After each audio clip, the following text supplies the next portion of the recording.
Pero un día como hoy, en el año 1968, el Perú comenzó una revolución con consecuencias insospechadas hasta entonces en la economía nacional.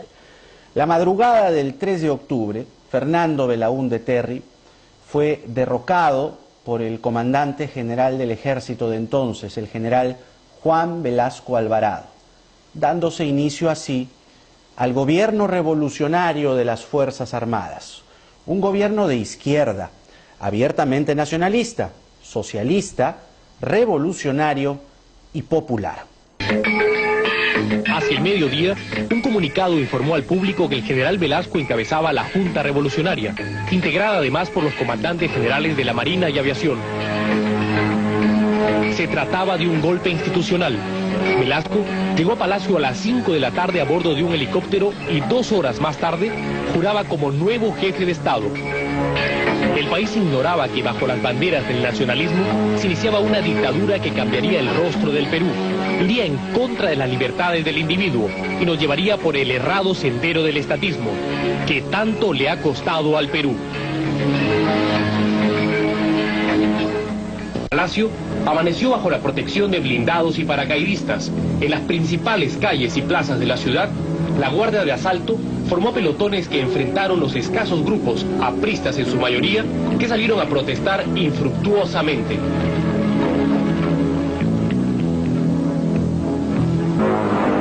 A los 6 días de instalado el gobierno militar, el 9 de octubre de 1968, el general Velasco anunció, como un acto nacionalista, la toma de los yacimientos petrolíferos de La Brea y Pariñas y la expulsión de la transnacional International Petroleum Company.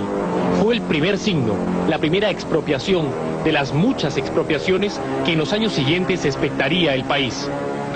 El gobierno revolucionario, después de declarar la nulidad de la indigna Acta de Talara y del lesivo contrato celebrado por el régimen que la Fuerza Armada ha depuesto en cumplimiento de la misión de cautelar los derechos de la República, de acuerdo con el artículo 213 de la Constitución del Estado, acabe de promulgar el decreto ley que ordena la inmediata expropiación de todo el complejo industrial de La Brea y Pariñas y anuncia al país que en este preciso momento las fuerzas de nuestra primera región militar que tenemos en el norte, haciéndose eco del clamor de la nación, está ingresando al campo de Talara para tomar.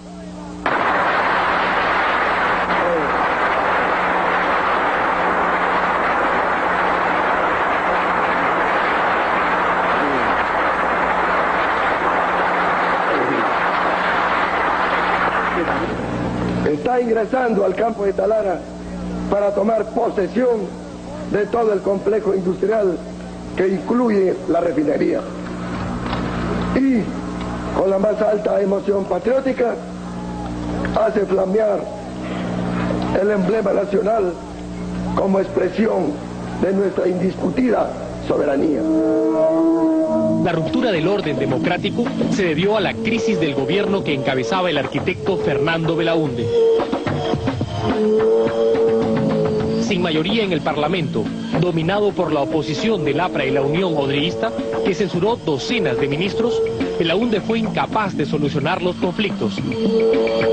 Promesas electorales nunca cumplidas, aparición de focos guerrilleros y una traumática devaluación que hizo saltar abruptamente al dólar de 28 a 40 soles fueron creando el ambiente para más de una conspiración contra la democracia.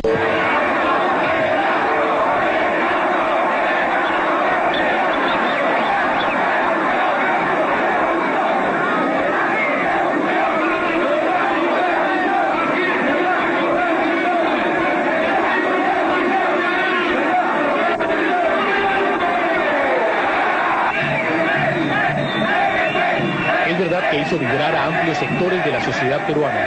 Es verdad que modificó al Perú tradicional, pero también es verdad en el implacable juicio de la historia que su tiempo fue el tiempo de los discursos, de los despojos y sueños revolucionarios cuyos excesos todavía afectan al Perú.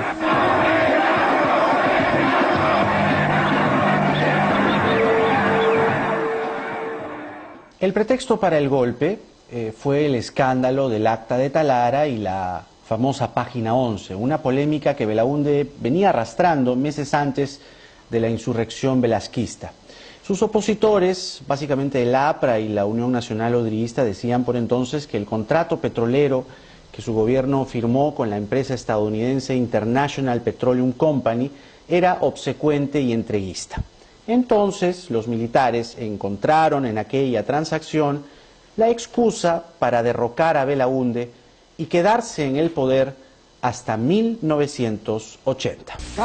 Como bien lo recuerdan Carlos Contreras y Marcos Cueto en su libro Historia del Perú Contemporáneo, en los 12 años de dictadura militar no hubo Congreso ni poder electoral.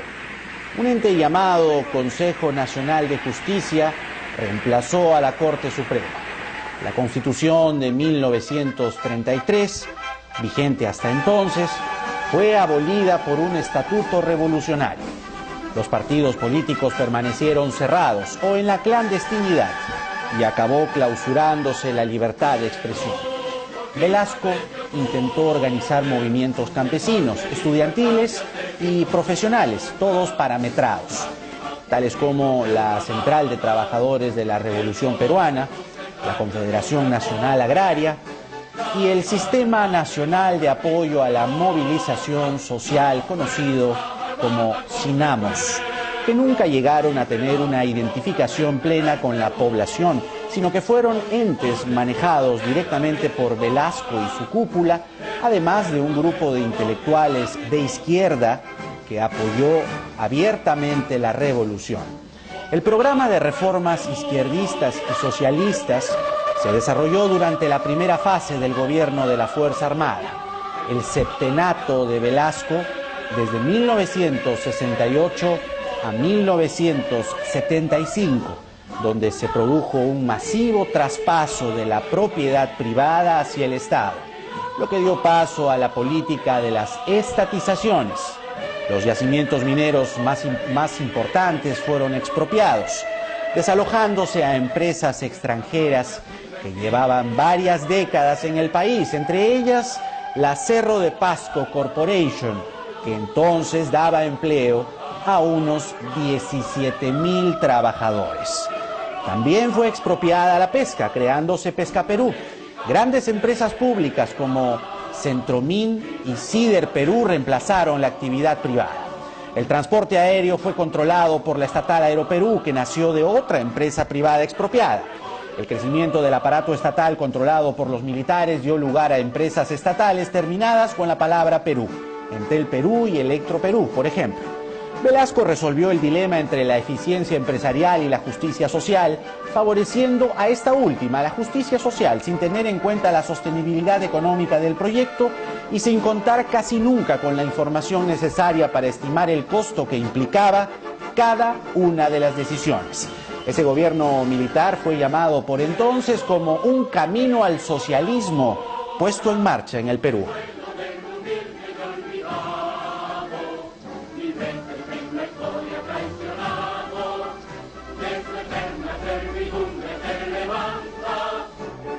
El control social y el apoyo incondicional hacia este estilo de reformas desde arriba nunca llegó y el gobierno tuvo que enfrentar tensiones en su interior.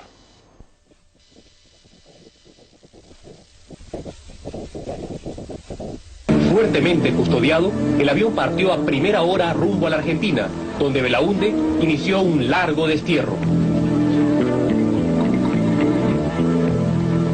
Seguramente se han movido ambiciones para detener el régimen constitucional que presido. No puedo decir más porque me lo impide una elemental cortesía para con la Argentina y para con su gobierno.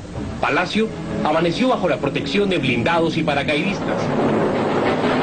4 de marzo de 1970, el régimen militar Captura el diario Expreso. En horas de la mañana, un contingente militar ingresa a las instalaciones y Expreso es entregado a los llamados mastines de la dictadura.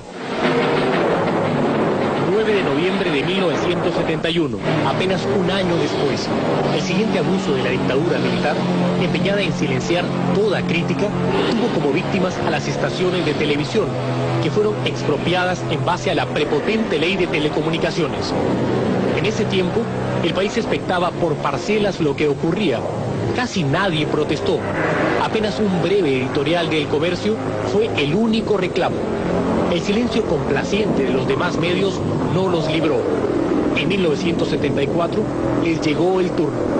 Fueron confiscados todos los diarios. La libertad de expresión había sido liquidada. La intolerancia estaba instaurada. Deportaciones, clausuras, expropiaciones. Toda opinión era combatida y todo desacuerdo se solucionaba por la fuerza. Las dificultades financieras se tradujeron en movilizaciones de trabajadores que llevaron a los paros nacionales de 1976 y 1977 y antes en un paro de policías en 1975 que fue determinante para debilitar la autoridad de Juan Velasco Alvarado. 5 de febrero de 1975, el preludio del final del velasquismo. La noche anterior, la policía se había declarado en huelga y un nutrido grupo de efectivos se atrincheró en el cuartel de Radio Patrulla. El ejército no dialogó, simplemente disparó. Al día siguiente, ningún policía salió a las calles. La ciudad desguarnecida se envolvió en una violenta jornada de disturbios y saqueos.